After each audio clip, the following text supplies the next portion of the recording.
Acérquense, mis pequeños, que la noche está fría y el fuego crepita con un susurro que trae ecos de mi soledad.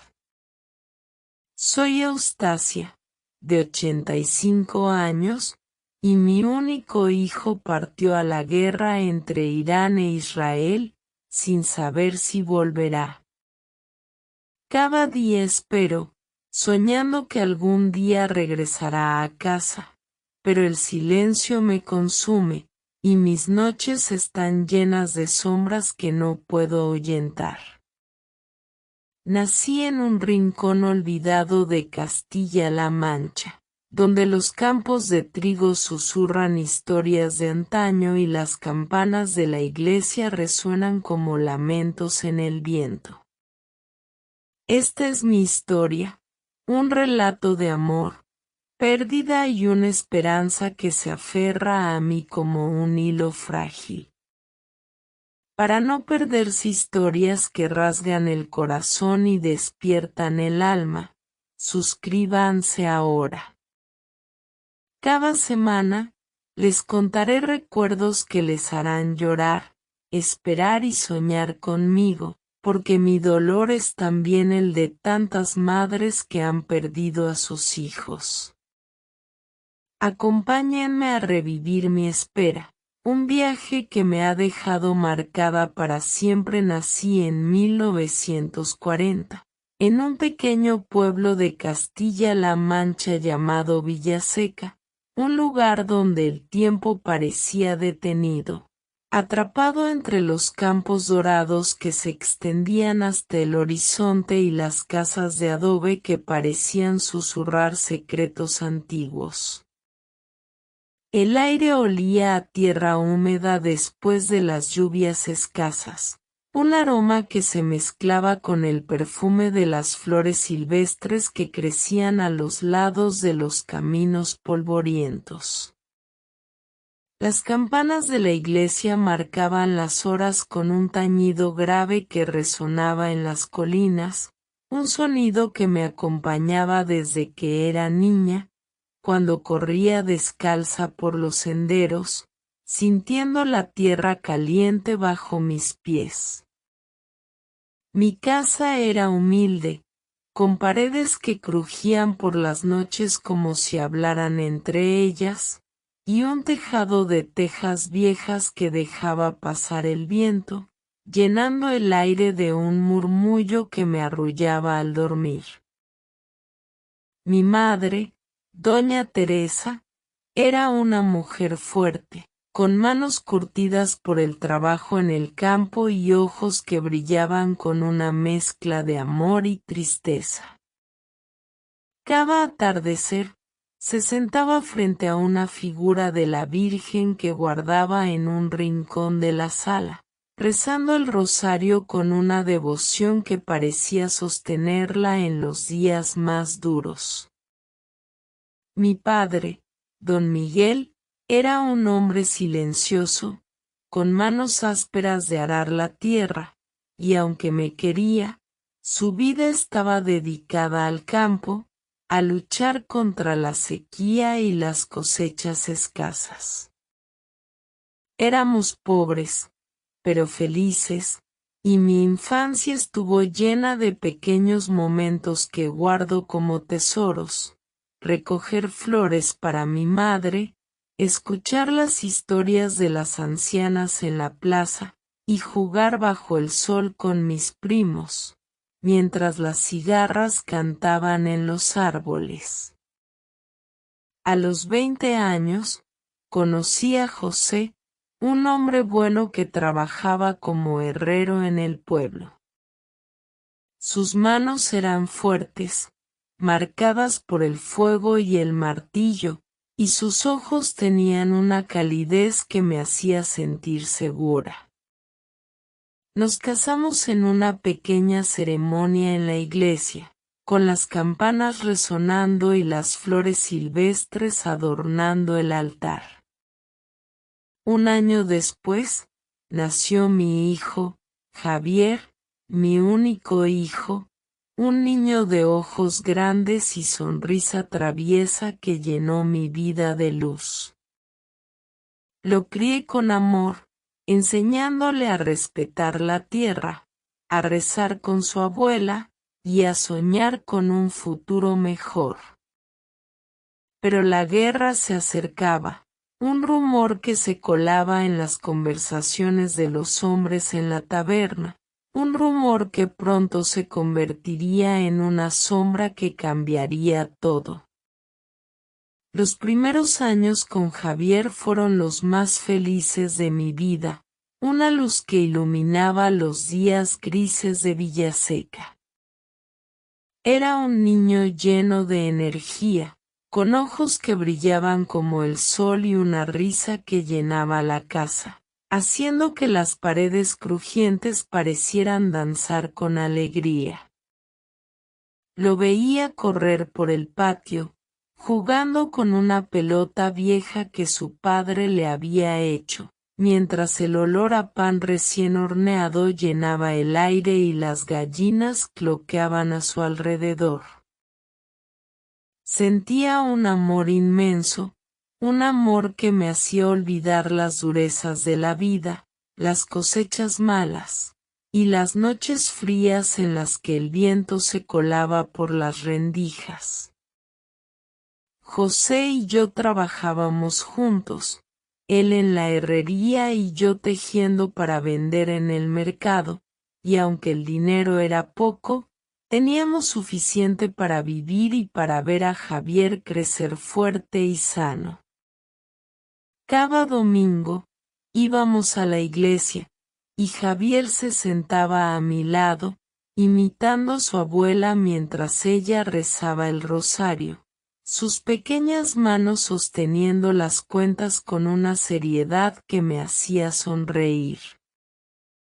Las procesiones de Semana Santa eran un evento especial, con las imágenes de los santos llevadas por los hombres del pueblo, y Javier siempre quería llevar una vela, sus ojos llenos de asombro mientras las campanas tañían y el incienso flotaba en el aire. Eran momentos simples, pero llenos de vida, y me aferraba a ellos como a un tesoro, porque sabía que la vida podía cambiar en un instante. Pero los rumores de guerra comenzaron a llegar, primero como susurros entre los hombres en la taberna, luego como noticias que se esparcían como el viento. Hablaban de un conflicto lejano, entre Irán e Israel, un lugar que no podía imaginar, pero que pronto se convertiría en parte de mi mundo. José escuchaba en silencio, su rostro endureciéndose con cada historia, y yo sentía un nudo en el estómago, una premonición que no podía explicar. Recibí una carta, escrita con una caligrafía temblorosa, que venía de un primo lejano que había emigrado a Madrid. Decía que los jóvenes estaban siendo llamados, que la guerra se acercaba, y que nuestro pueblo no estaría a salvo por mucho tiempo.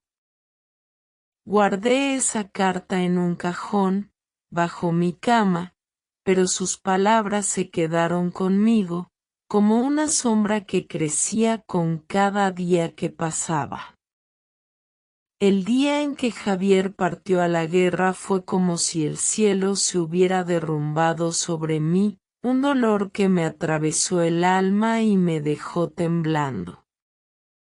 Tenía 22 años, un hombre joven pero fuerte.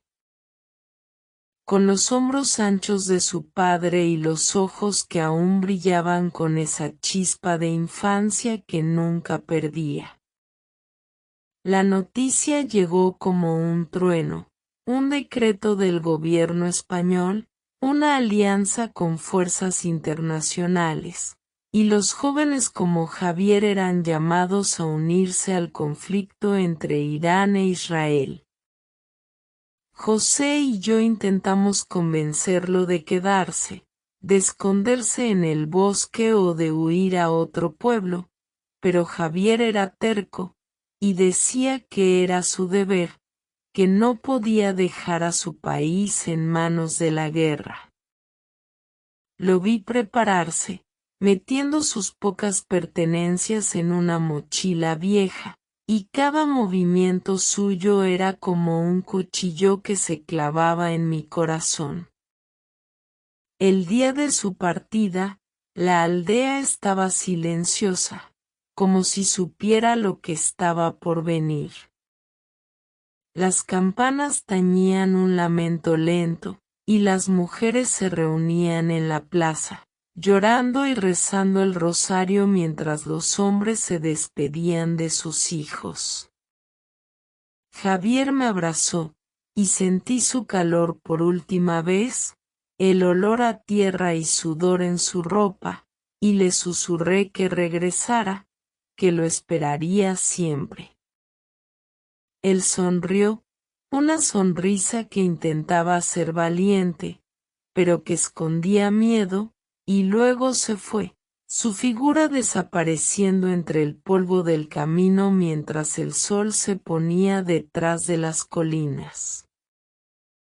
Desde ese día, mi vida cambió, y la espera comenzó, una espera que me consumía como un fuego lento. Los primeros días fueron un tormento. Me sentaba junto a la ventana, mirando el horizonte, esperando ver su sombra regresar, pero solo veía el viento moviendo los campos de trigo. Cada sonido me hacía saltar, el crujir de las tablas de la casa, el canto de las cigarras, el ladrido lejano de un perro. Una noche, mientras rezaba el rosario bajo la luz de una vela, oí su voz en el viento, un susurro que decía mi nombre, y me levanté corriendo, buscando su figura en la oscuridad, pero no había nadie. Era como si el alma de Javier me hablara desde lejos, y esa sensación me llenó de una mezcla de esperanza y terror que no podía explicar. La noticia llegó. Una carta oficial que decía que estaba en el frente, pero no daba detalles, solo silencio, un silencio que me ahogaba y me hacía temer lo peor. Después de la carta, la incertidumbre se apoderó de mi vida, un peso que me aplastaba y me hacía dudar de cada respiro. La guerra entre Irán e Israel era un conflicto lejano, pero sus ecos llegaban a Villaseca a través de las radios que los hombres escuchaban en la taberna, llenando el aire de noticias fragmentadas y voces temblorosas.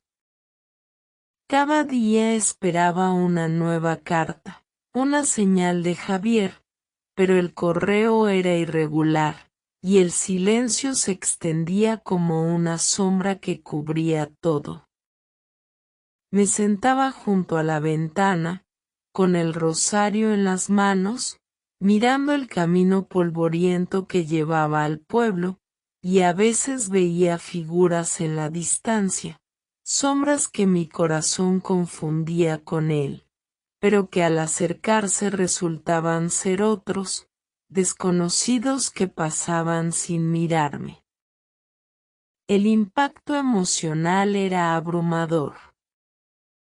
Sentía un vacío en el pecho, una ausencia que me robaba el sueño y me llenaba de pesadillas donde veía a Javier herido, perdido en un desierto extraño, gritando mi nombre sin que yo pudiera alcanzarlo.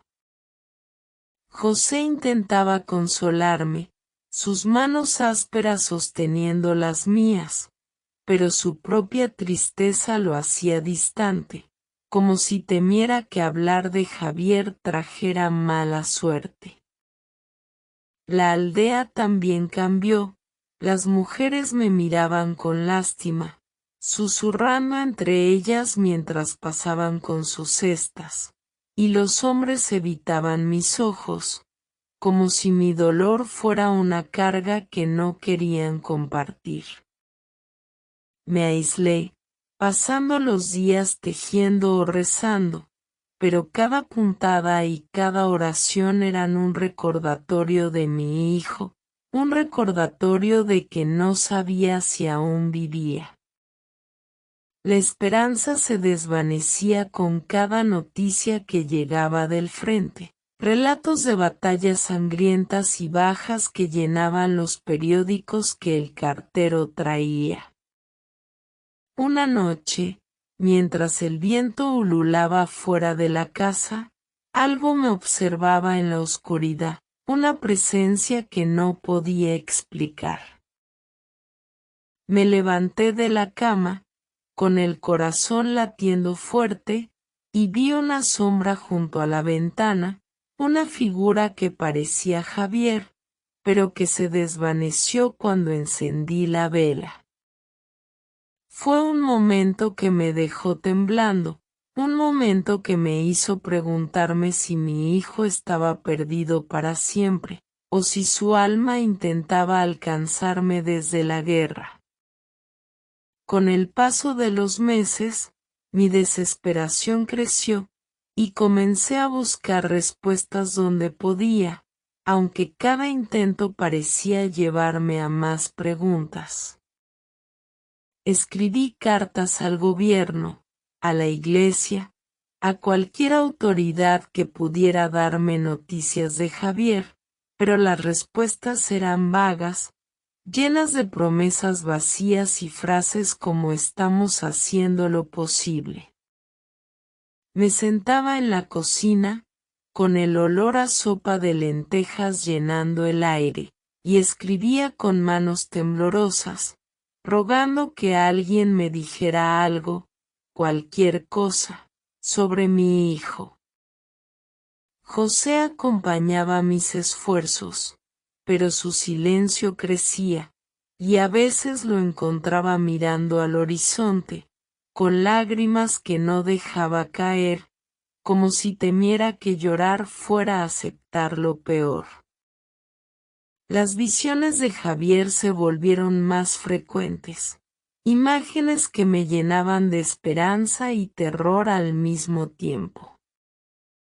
Lo veía en sueños, caminando por un campo árido bajo un cielo gris, con el uniforme sucio y una mirada perdida, y despertaba con el nombre de mi hijo en los labios, buscando su presencia en la habitación vacía.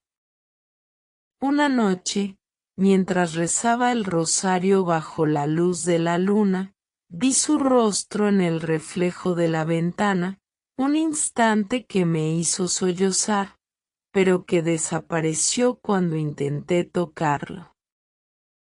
Era como si su alma estuviera cerca, atrapada entre la guerra y mi corazón, y esa sensación me impulsaba a seguir buscando, a no rendirme.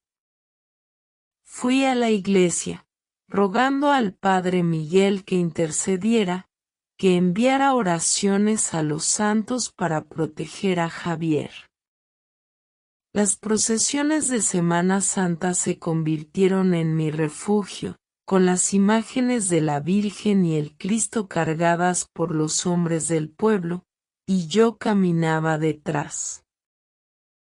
Con el rosario apretado contra mi pecho, pidiendo un milagro.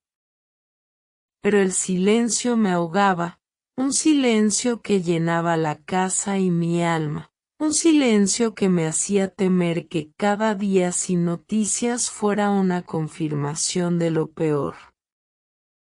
Mi esperanza pendía de un hilo, y supe que tendría que encontrar fuerza dentro de mí para seguir adelante. Los años pasaron, y mi lucha interna se volvió un campo de batalla dentro de mi alma, un lugar donde la esperanza y la resignación luchaban sin descanso. Cada mañana me despertaba con el sonido del viento golpeando las ventanas, un sonido que me recordaba los días en que Javier jugaba en el patio, y me preguntaba si debía seguir esperando o aceptar que tal vez nunca regresaría. José intentaba mantenerme fuerte, pero su propia tristeza lo consumía, y a veces lo encontraba sentado en la cocina, con las manos sobre la mesa, mirando un plato vacío como si esperara que Javier apareciera a comer. Rezaba el rosario cada noche, sosteniendo las cuentas que mi madre me había dado, y pedía a la Virgen que me diera señales, que me mostrara si mi hijo aún vivía. La aldea seguía su curso, pero para mí, el tiempo se había detenido el día que Javier partió. Las mujeres me traían comida, susurros de compasión que no aliviaban mi dolor, y los hombres hablaban de la guerra como si fuera un eco lejano, pero para mí era real, era mi vida. A veces, soñaba con Javier, viéndolo en un hospital de campaña, con heridas que no podía curar, y despertaba con lágrimas que empapaban mi almohada. Esas visiones me hacían aferrarme a la esperanza, pero también me llenaban de miedo, un miedo que me hacía temblar cada vez que abría el buzón y encontraba solo silencio. Decidí esperar eternamente, una decisión que me dio fuerza pero también me aisló. José murió hace 10 años, un invierno frío que se lo llevó en una noche de fiebre, y su partida fue otro golpe que me dejó sola con mi espera. Lo enterré junto a la iglesia, bajo un cielo gris. Y prometí que seguiría esperando por nuestro hijo, que no dejaría que su memoria se perdiera. Mi corazón latía por Javier, y supe que, aunque el mundo siguiera, yo estaría atrapada en este limbo hasta que supiera la verdad. Los años de espera han sido una carga que llevo como una cruz. Un peso que me dobla la espalda pero que no me deja caer del todo. Vivo sola ahora, en la misma casa de Villaseca, con las paredes crujiendo como si lloraran conmigo y el viento entrando por las rendijas, trayendo ecos de un pasado que no puedo soltar. Mi esposo José se fue, y con él se llevó una parte de mi fuerza, pero mi corazón sigue latiendo por Javier, mi único hijo, perdido en una guerra que no entiendo.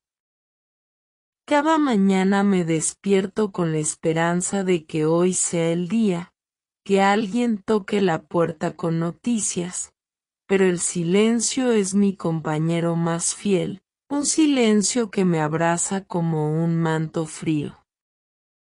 La aldea ha cambiado, los campos se han llenado de nuevas generaciones, pero yo sigo siendo la anciana que espera, la que mira el horizonte con ojos llenos de lágrimas secas. Mis vecinos me traen comida, sus voces llenas de lástima, pero no pueden entender lo que siento, el dolor de una madre que ha perdido a su hijo sin saber si está vivo o muerto. A veces, veo a los niños jugar en la plaza, sus risas llenando el aire, y me pregunto si Javier habría tenido hijos, si habría corrido con ellos como yo corrí con él. Esos pensamientos me llenan de tristeza, una tristeza que se mezcla con la culpa de no haberlo protegido, de no haberlo convencido de quedarse. Hace 5 años, recibí una carta oficial que decía que Javier estaba desaparecido, un término que me dejó temblando, porque no era una confirmación de muerte, pero tampoco de vida.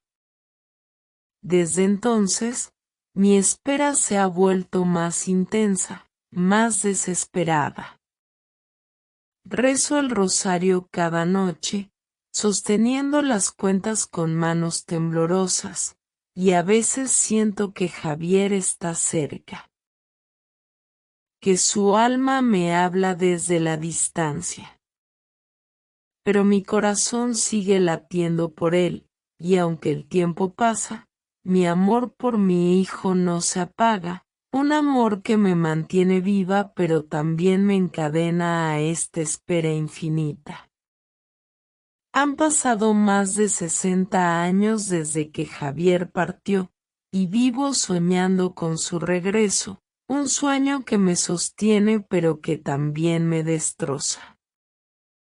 Ahora, a mis 85 años, estoy sola en esta casa que guarda los ecos de mi vida, las paredes crujiendo con cada ráfaga de viento, las ventanas empañadas por el frío de las noches.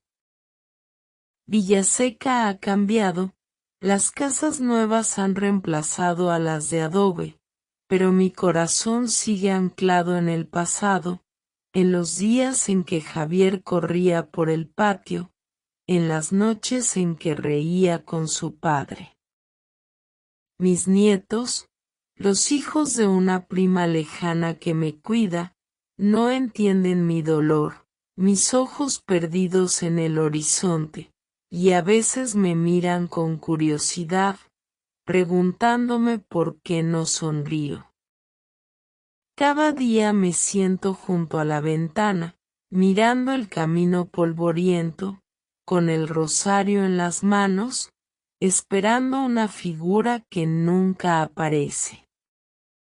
El aire huele a tierra seca y a recuerdos, y a veces, cuando el viento sopla fuerte, siento que Javier está cerca, que su voz susurra mi nombre entre los árboles. He tenido visiones, imágenes de él en un campo de batalla, con el uniforme rasgado y una sonrisa débil, y despierto con lágrimas que no puedo contener. La guerra entre Irán e Israel se ha desvanecido en la historia, pero para mí sigue viva, un eco que resuena en mi alma y me mantiene atrapada en esta espera. Mi vida ha sido una lección de amor y pérdida, una advertencia para todos. La esperanza puede ser tanto un regalo como una carga, un faro que nos guía pero que también nos puede hundir si nos aferramos demasiado. Vivo con el eco de mi error, el error de no haber luchado más por retenerlo, y aunque el tiempo ha suavizado mi dolor, nunca lo ha borrado. Mi historia es un recordatorio de que el amor de una madre no tiene fin. Pero también de que el silencio de la guerra puede destruirnos lentamente. Esta ha sido mi vida, mis pequeños, una vida de espera, de amor y de un dolor que nunca termina. Nunca dejen de esperar, pero no se pierdan en el dolor, porque el corazón puede soportar mucho, pero también necesita descansar. Dan like si esta historia les tocó el alma, suscríbanse si aún no lo han hecho, y compartan en los comentarios si han esperado a alguien como yo. Nos vemos en la próxima, si se atreven, porque aún tengo memorias que contar, memorias que llevan el peso de mi hijo perdido.